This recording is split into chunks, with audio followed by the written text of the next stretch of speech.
Eating disorders. ఈ eating డిజార్డర్స్లో 3 types ఉంటాయి. Number 1 anorexia nervosa, number 2 bulimia nervosa, number 3 binge eating disorders. Number 1 anorexia నర్వసా.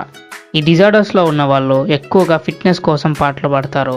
వీళ్ళు తీసుకునే foods కన్నా తక్కువ ఫుడ్స్ తీసుకుంటారు అండ్ అలాగే చాలా ఎక్కువగా ఎక్సర్సైజెస్ కూడా చేస్తారు. ఈ స్టేజ్లో ఉన్న వాళ్ళకు కొంచెం వెయిట్ పెరిగినా కూడా చాలా వెయిట్ పెరిగారేమో అని వీళ్ళకు ఫీలింగ్ ఉంటుంది.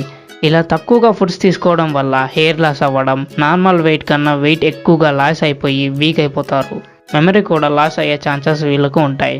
Number 2 bulimia nervosa. ఈ కండిషన్లో ఉన్న వాళ్ళు ఎక్కువగా వాళ్ళ బాడీ షేప్స్ గురించి, వాళ్ళు తీసుకునే ఫుడ్ గురించి చాలా ఆలోచిస్తారు.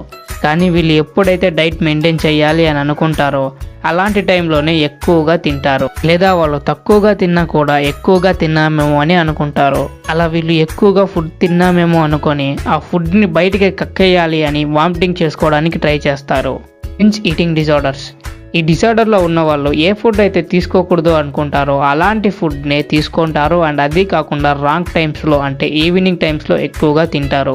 అండ్ ఆ ఈవినింగ్ టైమ్స్ తిన్నప్పుడు కూడా వీళ్ళు తినే నార్మల్ క్వాంటిటీ కన్నా ఎక్కువ ఫుడ్ని తీసుకుంటారు.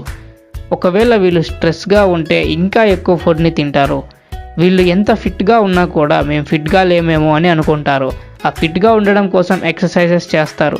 ఎంత ఎక్సర్సైజెస్ చేసినా కూడా వీళ్ళు ఇంకా మేము తక్కువ ఎక్సర్సైజెస్ చేస్తున్నామేమో అని అనుకుంటారు. ఈ డిజార్డర్ హెరిడిటరీ నుంచి రావచ్చు లేదా యాంగ్జైటీ ఉన్న వాళ్ళకి రావచ్చు. అండ్ అలాగే ఎవరైతే డిప్రెషన్లో ఉంటారో అలాంటి వాళ్ళకు కూడా ఈ ఈటింగ్ డిజార్డర్ వచ్చే అవకాశాలు ఉంటాయి. ఈ ఈటింగ్ డిజార్డర్స్ ఎక్కువగా స్పోర్ట్స్ పర్సన్స్కు, యాక్టర్స్కు అలాగే మోడల్స్కు వచ్చే అవకాశాలు చాలా ఉంటాయి.